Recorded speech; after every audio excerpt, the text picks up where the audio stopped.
এ পর্যায়ে কথা বলবো আমরা আমাদের একজন গার্লস ক্যাডেট। প্রশ্ন এক, উত্তর হয়তো আলাদা। প্রশ্ন আমরা সবসময় একই রকম করে থাকি, যেমন ক্যাডেট কোচিংয়ে প্রশ্ন করে থাকি একরকম সব জায়গায়, আর উত্তর লেখে ছেলেমেয়েরা এক একজন এক এক রকম। তো ঠিক সেই রকমই আজকের প্রশ্নগুলি একই রকম ছিল প্রায়, তারপর উত্তরগুলি হয়তো একটু আলাদা ছিল। তো আমরা এখন তার সাথে কথা বলবো, তার কাছে জানতে চাই যে আসলে তার এই সফলতার পিছনে গল্পটার সাথে আসলে কার ভূমিকা বেশি ছিল। এক, তার স্বপ্নটা কেমন ছিল। দুই, সে প্রত্যাশী ছিল কি না, তার কনফিডেন্স ছিল কি না, এবং কনফিডেন্ট থাকার কারণে সে পড়াশোনা করেছে, এই পড়াশোনার প্রতি তার আগ্রহটা কেমন ছিল, এবং পড়াশোনা করতে গিয়ে তার বাবা মার ভূমিকা, তার ইচ্ছা, সব কিছু মিলিয়ে শক্তি প্রয়োগ করে, ভয় দেখিয়ে, রাগ করে, বারবার বলে তাকে পড়াতে হয়েছে, না নিজের থেকে পড়েছে, না চুরি করে পড়েছে। কারণ আমি একটা কথা বলি, যে খায় সে চুরি করে খায়, আর যে খেতে চায় না তাকে জোর করে খাওয়ানো চায় না। ঠিক সেরকম আমি মনে করি আমার যে ছাত্র বা ছাত্রী সফল হচ্ছে, তাদেরকে পড়ার কথা বলতে হয় নাই, তারা নিজের থেকে পড়েছে। এমনও হয়েছে সবাই ঘুমিয়ে পড়েছে, সে টেবিল ল্যাম্প জ্বালিয়ে পড়েছে। এমনও হয়েছে যে অনেক বেশি পড়েছে, আম্মু সে রাগ করেছে। এরাই তো সফল হবে। ঠিক সেরকম গল্পের সাথে আমাদের এই স্টুডেন্টের মিল আছে কি না একটু জানতে চাই। তো আমি কথা বলবো আমাদের আজকের কী নাম তোমার? জোহা। জোহা কোন cadet? Feni girls cadet college. ও তুমি ফেনী, তুমি জয়পুরহাট ফেনী, এবং তুমি Feni girls cadet college. Feni girls cadet college যেদিন উদ্বোধন হয় সেদিন ছিলাম আমি 2006 সালে। বেগম খালেদা জিয়া উদ্বোধন করেছিলেন। আর ভালো, কলেজটাও ভালো। ওই সময় এক ক্লাসে দুই ক্লাসে নিয়েছিল একসাথে, 7 এবং 8।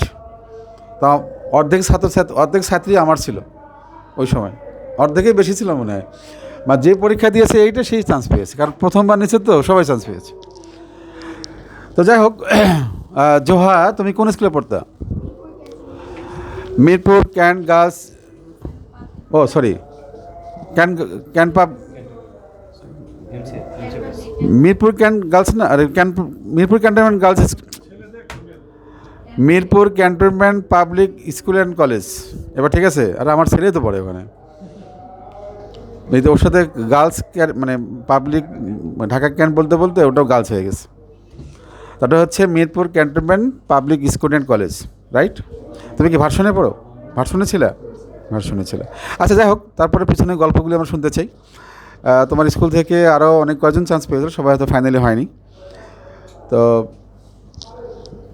তোমার সাথে যারা আসছে, আমার বাবা মার একটু সাক্ষাৎকার নেব দু একটা, খুব সংক্ষেপে।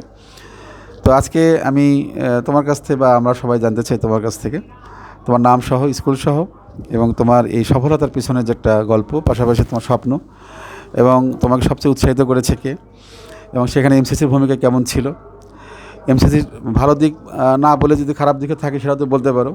আমরা চেষ্টা করি একটা বাচ্চাকে, মেধাকে লালন করে তাকে সফল হওয়ার জন্য। ওকে, এই সব কিছু মিলিয়ে তুমি সংক্ষিপ্তভাবে একটা বক্তব্য দাও, যে বক্তব্যটা শুনে আমরা খুশি হচ্ছে, আমরা যারা পরবর্তী প্রজন্ম যারা কাজ করবে বা পড়াশোনা করবে, তারা যেন তোমাকে ফলো করতে পারে, যে হ্যাঁ ওই আপু এইভাবে সফল হয়েছে, আমরা ওইভাবে সফল হতে চাই। কারণ তুমি তোমার নাও, তুমি দেশের, বলেছি বারবার। তুমি শুধু তোমার সম্পদ না, এখন তুমি বাবা মার না, এখন তুমি সারা দেশের, সারা বিশ্বের।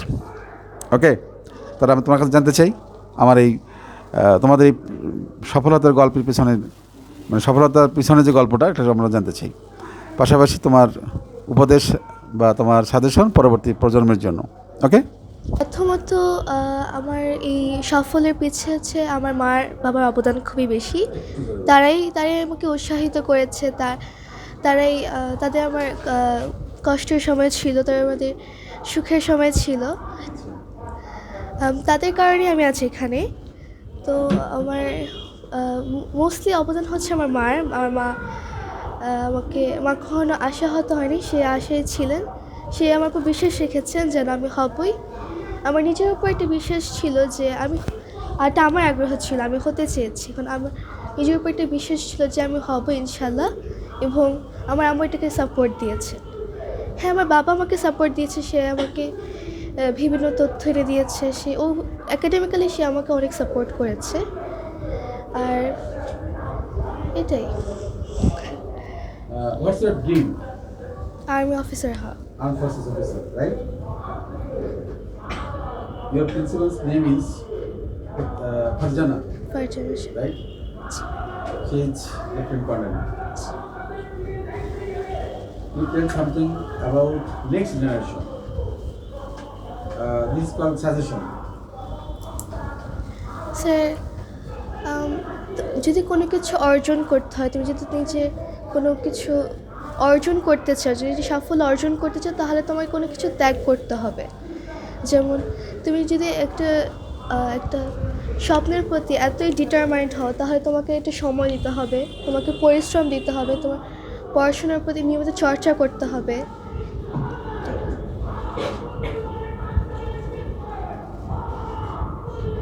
দুই লাইনে তুমি বলতে পারো,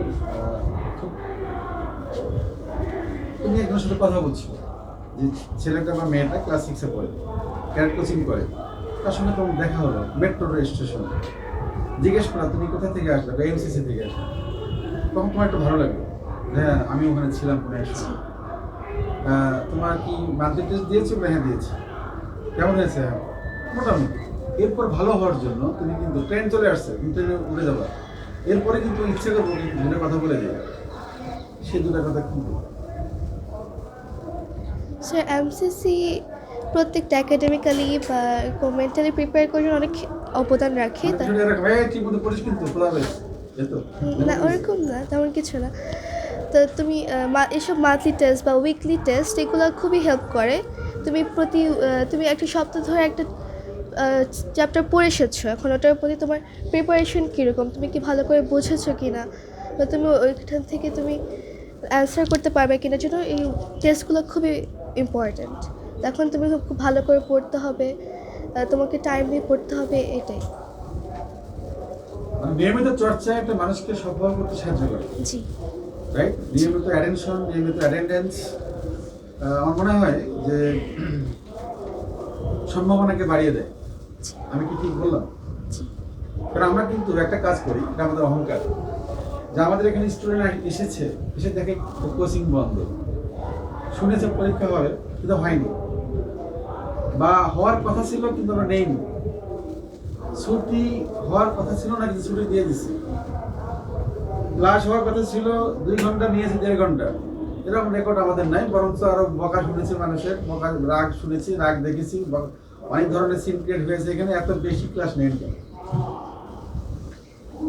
গার্ডিয়ানরা অফিস থেকে এসে হাতে ব্যাগ, এক হাতে ব্যাগ, এক হাতে মোবাইল, আমার আম্মু ফোন দিতেছে, এই তো রাগে মনে করো আসতেছি, তো এদিকে আমার মেয়ে বাড়ায় না, ছেলেও বাড়ায় না, 10 মিনিট দেরি হয়ে গেছে, ওই রাগটা ওখানে না দেখায় আমরা দেখেছি।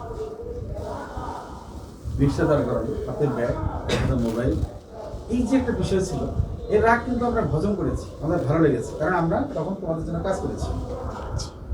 আমি বলতে চাচ্ছি এটা, যে আমরা সময়টাকে কাজে লেগেছি, আমরা নষ্ট করিনি। তো সেক্ষেত্রে যারা পরবর্তীতে আসবে তাদেরকে তোমাদের পক্ষ থেকে আমার এই সলিউশনটা থাকা দরকার না, যে তুমি নিয়মিত হবে, নিয়মিত চর্চায় তোমাকে সফল করে দেবে ইনশাআল্লাহ, রাইট? জি। তাহলে তুমি তোমার স্বপ্ন, তোমার সহযোগী সবার উদ্দেশ্যেই তোমার বক্তব্য এই পর্যন্তই, না কিছু আছে? কিন্তু তুমি ইংলিশ ভার্সন স্টুডেন্ট, তুমি ইংরেজিতে 2 কথা বলো। জাস্ট সাজেশন, তোমার পরবর্তী something about your next generation, next students. Sir তুমি ক্যারেট হওয়ার জন্য তোমার যে পরিশ্রম করতে হবে, যেরকম সময় দিতে হবে, তুমি নিয়মিত চর্চা করবা, নিয়মিত অবশ্যই তোমাকে কেউ সাপোর্ট করবে, অবশ্যই কেউ তোমাকে মোটিভেট করবে, তুমি ওইটা নিয়েই তোমাকে এগিয়ে যেতে হবে। ওকে, থ্যাংক ইউ। স্বপ্ন পূরণ হোক এই প্রত্যাশা করছি। ঠিক আছে? ধন্যবাদ স্যার।